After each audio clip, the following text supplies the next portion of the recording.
Okay, today I'm going to discuss how being good or trying to be good can be really damaging in your life. And the truth of the matter is that every being in this universe is both perfect and evolving. We are being and becoming. We are an essential part of all that is, and we're all evolving to greater versions of ourselves. We're coming into our ability to perceive, to answer the question, who am I? To perceive what we are. But there's this spiritual conditioning that human beings have that really results in a lot of self-censorship, which is the idea of being good. Okay, how does that practically damage your life? Well, for one thing, being good, being spiritual, even being non-reactive. Being non-reactive might suppress your anger. You might suppress your ability to actually hear out how part of you really feels and thinks about a situation. And if you actually let yourself speak your rage, if you let yourself express your rage, if you let yourself express, and so that you could acknowledge, maybe not spew it onto another person, but let yourself express it, then you could actually know how you really feel and how part of you actually perceives reality, which is what needs to be healed.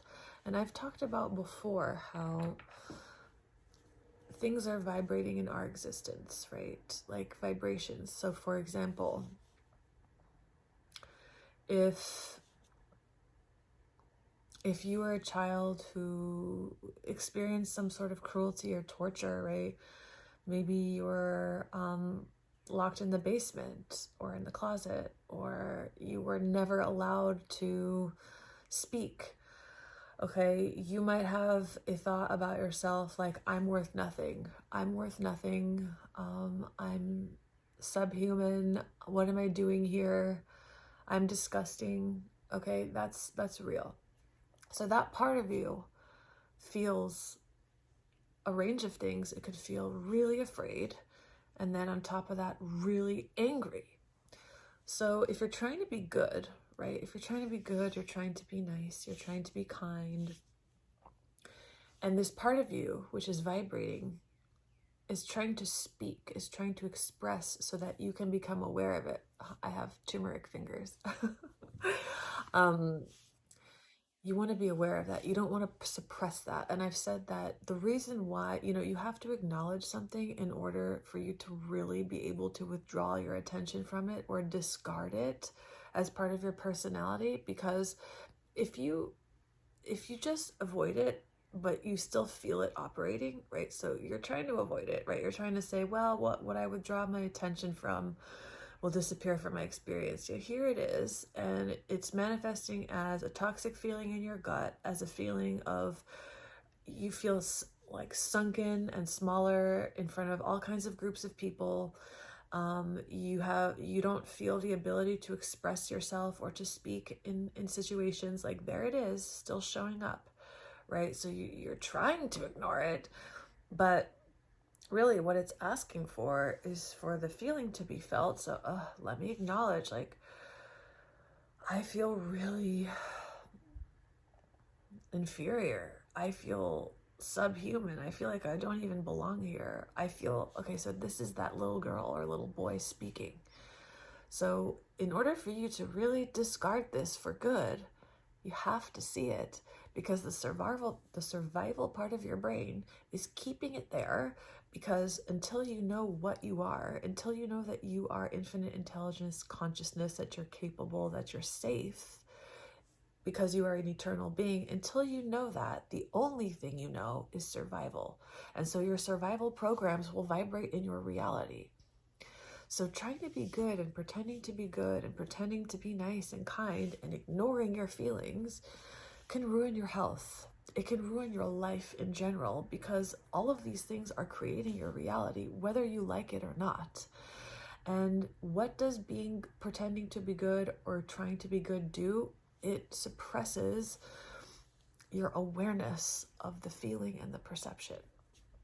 You do not want to suppress your awareness of how you feel, of how parts of you feel, of how parts of you are perceiving reality, because that survival part, that part that is stuck in an understanding of separation and therefore survival, is what needs to be seen, not even healed, just seen. Because if it is seen clearly, like, oh, well, there's a vibration in me that's stuck in a 4-year-old perspective, and she's terrified, and she doesn't believe she can speak, she doesn't believe she belongs anywhere, and she's actually really freaking angry, right? Let yourself feel that. Let that little girl say that something she never got to say, right? It could be even useful to say, to bring up that perspective, if you can find the age, and bring in a person that maybe that girl needs to express how she feels to that person. Like, maybe like, fuck you for locking me in a closet. Maybe like, how could you? Maybe bring God in, like a personification of God. Like, how could you? Like, reveal to yourself how parts of you actually feel. Parts of you feel betrayed by God. Parts of you feel just unworthy of existence. Oh, that's a really deep part of the psyche. It's really helpful to be able to see that, and it's impossible to see that if you are trying to trying to act like you're just perfect and kind, and you are perfect with all your emotions and perceptions. So there's no need to try to give an appearance of a spiritual being. Like, everything is spirit. And so censoring yourself, that's the separate self. The separate self, the fear-based self, is what's trying to act like something else, trying to put an image on top of reality, because that's how it believes it will survive, by being perceived a certain way, by being acceptable, by being lovable. So, everything, there's this concept in the Course in Miracles, like, there are no private thoughts. That is true, and it's becoming more and more apparent in everybody's life as the energy on this planet is getting higher and people are becoming more aware. You can feel when somebody's talking to you and they're like, oh, of course, baby, don't worry about it. Don't worry at all. Like, everything is in alignment. But you feel like this heaviness, or this like this doubt or this sadness inside of them at the same time. Like, they're consciously saying this, but it's like there's a bar between the higher chakras and the lower chakras, where they're in a spiritual image of themselves. Like, everything is in alignment, and parts of them may very well know these things, yet you can feel all the stuff underneath that in the survival chakras and the lower 3 chakras, that they are feeling something other than trust, and something other than love of life, and something other than self-realization. And so the reason I bring that up is, like, I'm passionate about giving people permission to let themselves look at that.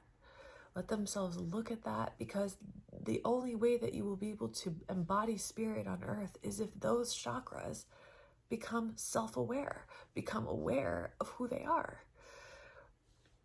They're always going to operate in a certain sense, like they have their certain functions, but when you bring light into them, the quality that's within them, the quality that's operating from them changes. So your solar plexus, which is a power center, right? A separate self's version of power might be manipulation, might be lying, might be seduction, might be, yelling, might be righteousness. But a realized self's version of power is self-empowerment. It's like, I'm infinite intelligence. I know that what I am. I know I'm infinite intelligence. Like, I know I have the capability and the resources to create the life that I want to live. And I can self-source my own well-being. That's the light version of power. It's self-empowerment. It's love. It's love and respect of what you are. And, the second chakra, which can be full of guilt and full of, fear and all sorts of childhood trauma, that a separate self version might look like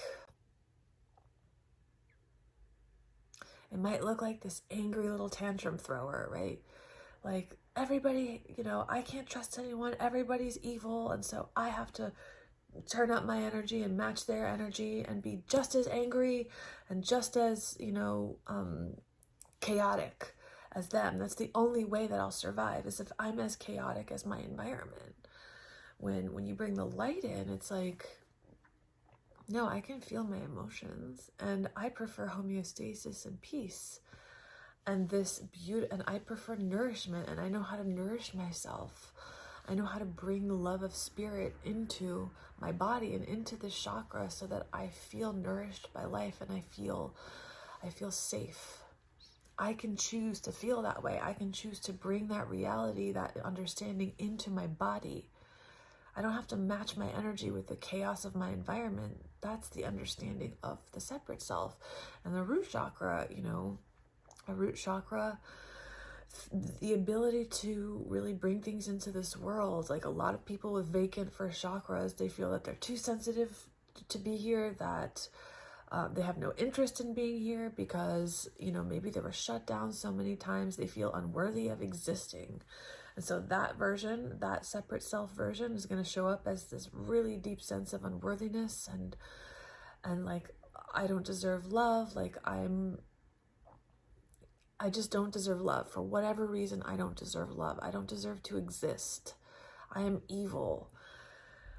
That's the separate self's understanding of itself. Well, wouldn't it be nice to see that part of you actually feels that way, so that you can bring the light in and you could bring your spirit onto this earth. And the self-realized part, in a self-realization in the root chakra, would be like, wow, my existence is divine. I am a character in the mind of God. I have a stream of God consciousness coming through me, coming in through my chakras, that wants to express itself in a unique way in this world.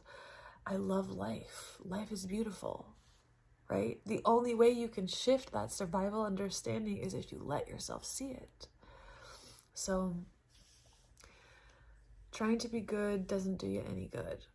And what's funny is that, or what's great and what's beautiful, is that when you just become aware of the parts of you that don't feel like they're good, and you bring self-realization to them of like, yes, I am actually the universe. I'm an eternal process of evolution, of being and becoming. I know how to nourish myself. I am a unique expression of the universe. Becoming aware of the survival perspective and then re-educating it and reminding it, like, no, this is the truth. You can only do that if you let yourself see how you feel, if you let yourself be aware of what's operating within you. So yeah, there's a lot of, I've done work with people where I see in this life or in past lives, whether they were raised in a religious way or not, there's this deep sense of like, feeling emotions is bad, right? So I won't let myself see or feel that I'm actually enraged, that I'm actually not only enraged, but enraged at God. There's this sense of just unworthiness, this sense that the body is wrong, that the body is evil, that it's something to be controlled and manipulated. And everybody does that in different ways, right? People knock themselves out at 5 p.m. with a sleeping pill. People over-exercise, people starve themselves, people manifest all these kind of ascetic things that's really coming from a place of torturing the body. And like I've said, it's not about what you're doing. It's about the understanding that's propelling the doing. It's about the energy that you're coming from. So give up the need to be good. Instead, trade goodness for awareness, and awareness will help you anchor in the self-realization of love.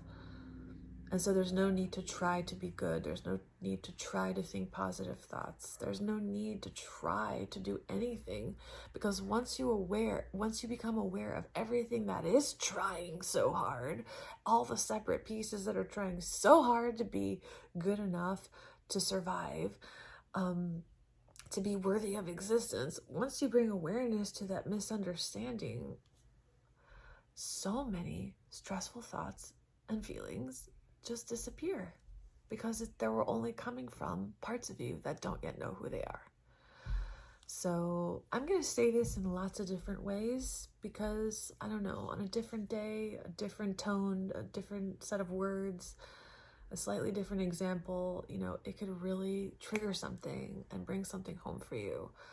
I'm passionate about being aware of how you feel, being aware of how you feel so that you can actually become aware of the parts of yourself that don't yet know that they are the universe. Okay, that's the only way they will ever learn they are the universe, is if first they realize that they're stuck in a misunderstanding, right?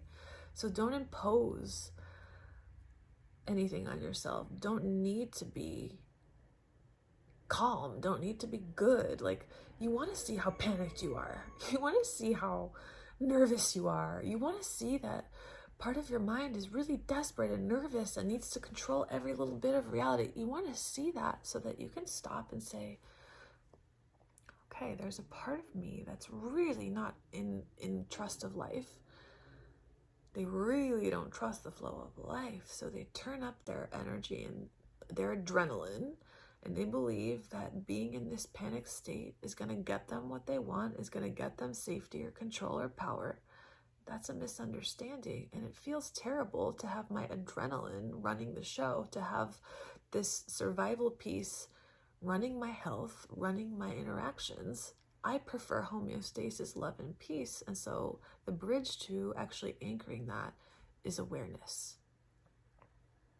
So yeah, that's it for today, and have a beautiful day.